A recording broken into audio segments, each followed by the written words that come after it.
Welcome to Kingdom Builders, the channel that's all about helping you to live out of the right side and share your message. The right side is the kingdom of God. We have learned so much from our journey through this study of healing the wounded soul, but we would be remiss if we didn't talk about two of the most powerful weapons used in soul healing and in helping people remain free after they are healed: worship and praise. Both have a foundation in Scripture. Worship is intimacy with God. It is being aware of, alert to, and ministering to the very presence of God. And in the presence, we are undone. We are changed. It is something we choose to do. In His presence, we receive healing, hear from God, and He shows us the enemy and the strategy for driving him back. After all, the enemy can't stand in the presence of God. Mark 12:30 says, "And thou shalt love the Lord thy God with all thy heart, and with all thy soul, and with all thy mind, and with all thy strength." Worship is a powerful way to fulfill this command. When you set aside every desire in your heart and every thought distracting your mind to worship God, you are loving your Heavenly Father with all that you are. This turning to Him causes a holy exchange, all He is for all your mess. True worship is a sacrifice that requires lavishly giving your time, spiritual gifts, and resources to the Lord.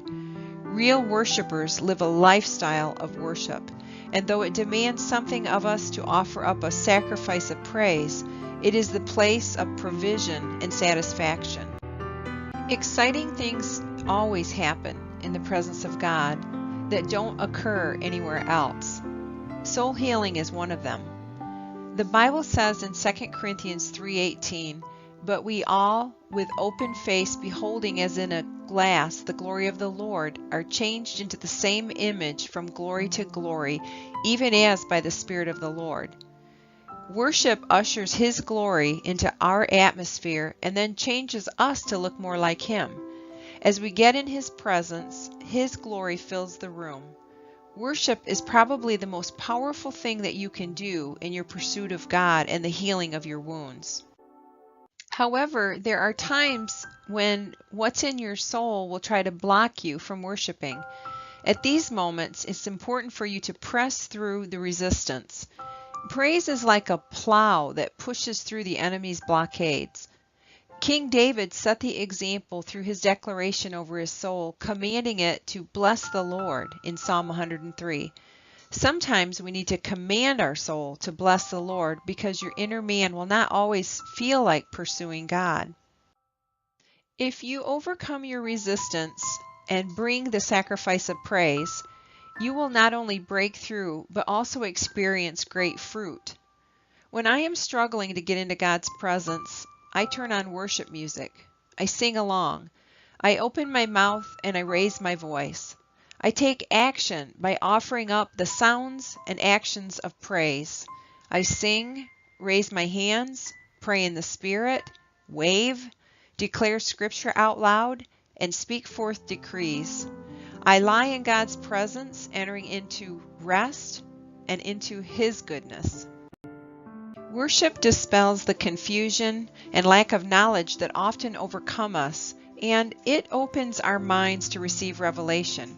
When you are in the presence of the glory of God through worship, you will receive indescribable insights into the mysteries and the secrets of God and all that He has for you. God's presence is absolute treasure. In God's presence, you receive understanding about things that are going on around you, inside of you, and outside of you. As you worship, you will receive revelation from the Holy Spirit that will bring soul healing, solve problems, and shut down the enemy. When you worship, God speaks. The atmosphere in your life and in your home is cleared out and glory fills you instead. Soul healing occurs and communication from the Lord occurs. God wants you to have the healing and the answers that you need. When you are in His presence, He will often download insights to help you get there. For example, he may cause a word or a scripture reference to pop into your spirit. When he does, look up the word or the reference in your Bible and meditate on the entire chapter it is contained in. As you reflect on what you've heard, the Holy Spirit will give you even more details so that you can understand what he is trying to say to you. Be sure to write down what you're learning, hearing, sensing, and seeing. At first it might seem unclear, but the more you read, research, and record your insights, the more the revelation will increase. Then when the Holy Spirit is done speaking, decree the scriptures and revelations you receive over your situation. Contend for the prophetic word spoken over you. Job 22:28 says, "Thou shalt also decree a thing, and it shall be established unto thee, and light shall shine upon thy ways." Another way God communicates is through dreams and visions. Worship will cause the realm of dreams and visions to open up. When you receive a vision or a dream, look up the meaning of everything you saw, using the Bible and a dictionary as your main sources for doing research. You will likely find that the symbols in your dreams will lead you to a chapter in the Bible, which is God's intent. The Word holds the revelation of God. In it is everything you need for every issue you face. To praise and to worship is warfare. Psalm 22:3 says, "God inhabits the praises of his people." That means he lives in the praises of his people. He manifests his presence. The place is shaken. When you lift up your voice to God, you shake demons off every part of your life. Praise has synonyms, words like admire, commend, extol, honor, eulogize, congratulate, pay tribute to, and to be in rapture over.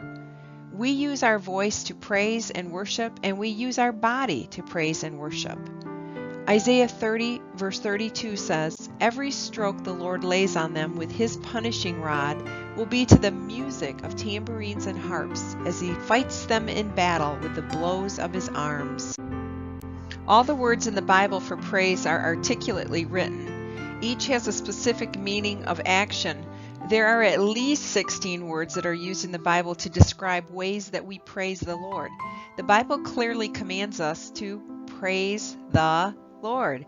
Praise is powerful and effective in the life of the believer. Therefore, it's an area Satan tries to stop. 2 Corinthians 10:4 says, "The weapons we fight with are not the weapons of the world. On the contrary, they have divine power to demolish strongholds." The word weapons means hoplon in Greek, which means a tool or an implement for preparing a thing, arms used in warfare, weapons, or even an instrument like a musical instrument. 4 things happen when we praise God. Number 1, God inhabits the praises of his people, as we discussed earlier. God receives glory. Secondly, our faith is increased as we speak forth God's word in praise, in a declaration about our situation, and we hear ourselves. Faith cometh by hearing, and hearing by the word. Third, we are energized or strengthened by the joy of the Lord that accompanies praise. Soul wounds are healed. Dunamis is released. And fourth, the enemy is terrified and his plans are confounded.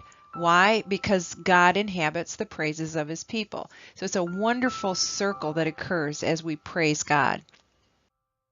Listen to this wonderful quote from the book, The Spiritual Warrior's Prayer Guide. "Nothing terrifies the devil and his demons like praise. Praise brings the consciousness of the presence of God with all that accompanies it. The liars from the pit cannot effectively market their wares in an atmosphere of praise.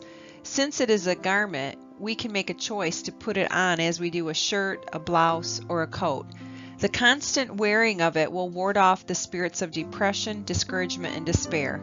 Praise, the continuing exercise of heaven, is clearly etched into the memory of the devil and every fallen angel. The memory of the aborted revolution in which they all lost their lofty positions is haunting and all too clear in their minds.